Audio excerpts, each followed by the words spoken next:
እንግዲህ በሚያሳዝን ዜና ነው የመጣነው። እውነት ለመናገር በጣም ነው የሚያሳዝነው። በጣም በቃ ህይወት የሚያስጠላችሁ ነገር አለ አይደለ? አሁን ለዚህ ነው እንዴ የምትሉት ነገር በቃ ይቺ ናት እንዴ?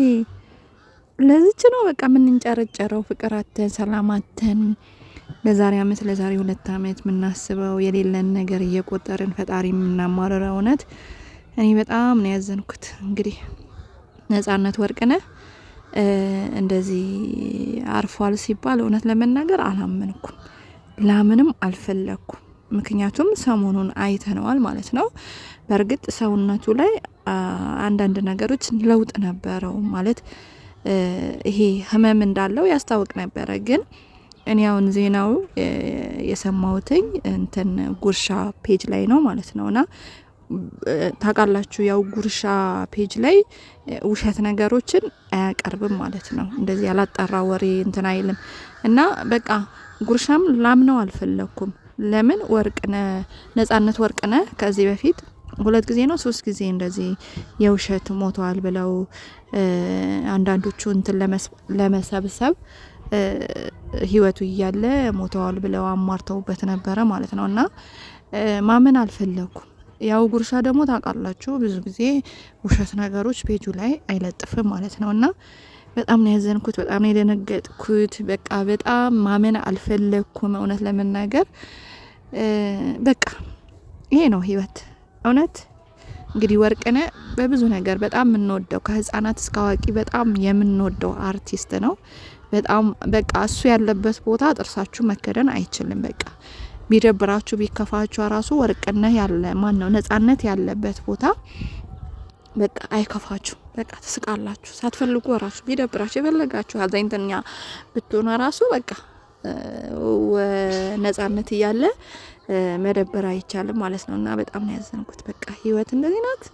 ነገሩ ብዙ ሰው ብዙ አርቲስቶች እንትን ብለናል፣ ግን በቃ አዲስ ይሆንባቸዋል አይደል? በቃ ላለው ነገር ሁሉ አዲስ ይሆናል እና በጣም ይከፋል። እንግዲህ እሱንም አንዳንዴ ይሄ እግዚአብሔር ያጽናችሁ የማይባሉ ሰዎች ነው የሚጎዱት። እውነት ለመናገር አንዳንዴ ቤተሰብ የሞተበት ሰው በቃ እግዚአብሔር ያጽናችሁ ምናምን የሚባለው ነገር አለ። እኔ ሁሉ ጊዜ የማስበው ነገር አንዳንዴ ወይ ጎረቤታችሁ ወይ ዘመዳችሁ ምናምን ታጡና በቃ እናንተ እግዚአብሔር ያጽናችሁ ማይሏችሁ ይሄ እግዚአብሔር ያጽናችሁ ማይባሉ ሰዎች ግን መጽናናት የማይችሉ ሰዎች አሉ አይደለ? እንግዲህ ይመስለኛል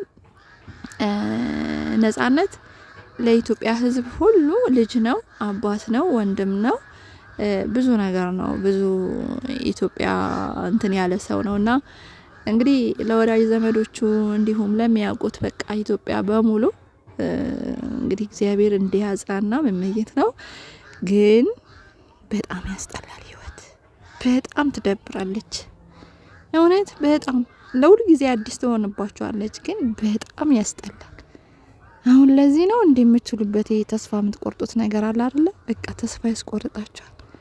ለዚህ ነው እንዴ ሁሉ በቃ ይሄ እኔ አንዳንዴ ይገርመኛል እኮ ለዚች ህይወት እውነት ለዚች ህይወት ሸራ ወጥራችሁ አትኖሩም እንዴ መንገድ ላይ? እውነት በቃ ለዚችን ለምትጠፋ ብዙ ነገር እንመኛለን፣ ብዙ ነገር እናስባለን።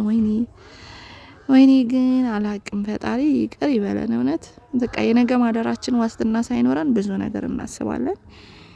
እንግዲህ በጣም ያሳዝናል። ወርቅነህ ለቤተሰቦቹ፣ ለልጆቹ እንዲሁም ለኢትዮጵያ ህዝብ በአጠቃላይ ጽናቱን እንዲሰጠው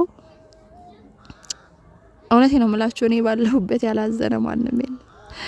ግማሹ ማመን አልፈለገም። በቃ እንደው ያለው ነገር ራሱ እንትን ልል ነበረ፣ ግን በቃ አይሰጣችሁ። ማንንም ማመን አልፈለገም። በቃ ወርቅነህ ከህፃን እስከ አዋቂ ድረስ ማለት ነው በጣም የያዘ ነው።